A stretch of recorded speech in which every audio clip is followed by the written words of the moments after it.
Cheesy garlic stuffed mushroom ఎలా చేయాలో ఒక్కసారి చూసేద్దాం. వచ్చేయండి. ముందుగా ఒక 10 మష్రూమ్స్ తీసుకోండి.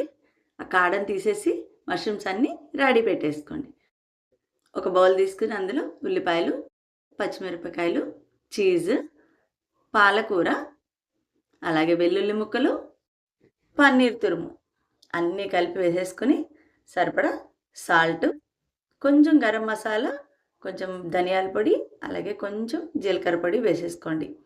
వేసేసుకొని అన్నీ కలిపి శుభ్రం కలుపుకోండి. ఈ వీడియో కనుక మీకు డీటెయిల్‌గా కావాలంటే మన ఛానల్‌లో ఉంది చూడండి. ఇప్పుడు ఈ స్టఫ్ అంతటిని మష్రూమ్‌లో ఫిల్ చేసేసుకొని ప్యాన్ మీద బటర్ రాసేసి ఈ మష్రూమ్స్ అన్నీ అందులో పెట్టి మూత పెట్టి ఒక 15 నిమిషాలు అలా వదిలేయండి. 15 నిమిషాలకి చీజ్ అంతా కరిగి రెడీగా ఉంటుంది. రెడ్ చిల్లీ ఫ్లేక్స్ వేసుకొని సర్వ్ చేసుకోండి.